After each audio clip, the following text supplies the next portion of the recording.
Falta seat पर दोबारा voting होगी। उधर टीएमसी नेता कुणाल घोष के बयान से सियासत अब गर्माती हुई दिखाई दे रही है। बता दें आपको, काउंटिंग से ठीक पहले कुणाल घोष ने बड़ा दावा कर दिया। एक पार्टी का सीक्रेट डॉक्यूमेंट होने का दावा कुणाल घोष की तरफ से किया गया है। दरअसल कुणाल घोष मीडिया से बातचीत कर रहे थे, इसी दौरान उनकी तरफ से डॉक्यूमेंट दिखाया गया। इस बातचीत में मीडिया से बातचीत करने के दौरान उन्होंने ये दावा कर दिया, जिसके बाद अब सियासी पारा गर्माता हुआ दिखाई दे रहा है। टीएमसी नेता है कुणाल घोष, जिनके बयान से ये सियासत अब इस समय गर्माती हुई नजर आ रही है। काउंटिंग से ठीक पहले कुणाल घोष का ये बड़ा दावा, एक पार्टी का सीक्रेट डॉक्यूमेंट उनके पास होने का उन्होंने दावा ठोका। और जाहिर तौर पर देखिए, कल 4 मई है, कल नतीजों का दिन है। कल किस्मत का फैसला होगा कि पश्चिम बंगाल में ममता दीदी एक बार फिर से आएंगी या फिर बीजेपी को इस बार मौका दिया जाएगा। ममता दीदी क्या अपना किला बचा पाएंगी या फिर बीजेपी परिवर्तन की लहर का फायदा उठाकर सत्ता पर काबिज होगी? ये बहुत बड़ा सवाल है और इसका एक्चुअल आंसर कल मिलेगा। यानी कि 4 मई को नतीजे जब सामने होंगे उसके बाद ही पता लग सकेगा कि आखिरकार बंगाल की जनता ने इस बार क्या तय किया, बंगाल के भाग्य का फैसला क्या निकलेगा।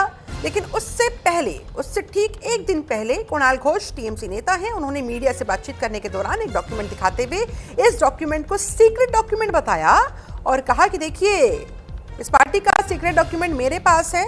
काउंटिंग से ठीक पहले कुणाल घोष के इस दावे के बाद सियासी फिजा गर्माती हुई नजर आ रही है।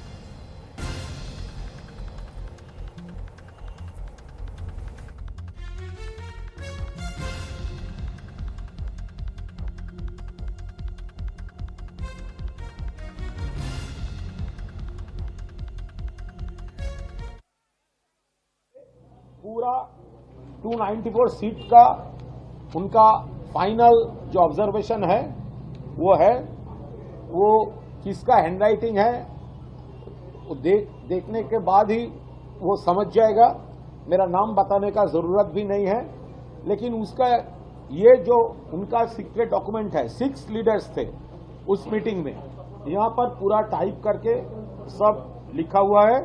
और दूसरा पास में उनका जो ऑब्जर्वेशन है वो लिखा हुआ है। तो कुल मिलाकर 78 सीट्स वो लोग उनके तरफ जा सकते हैं, ऐसा आइडेंटिफाई किया है 78 सीट्स। और हम लोग तो बहुत पहले से कह रहे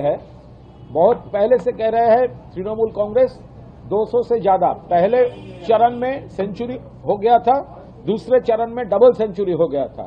तो ये पूरा 294 सीट का उनका फाइनल जो ऑब्जर्वेशन है वो किसका हैंडराइटिंग है वो देखने के बाद ही वो समझ जाएगा। मेरा नाम बताने का जरूरत भी नहीं है, लेकिन उसका ये जो बढ़ेंगे आगे। बंगाल में काउंटिंग से पहले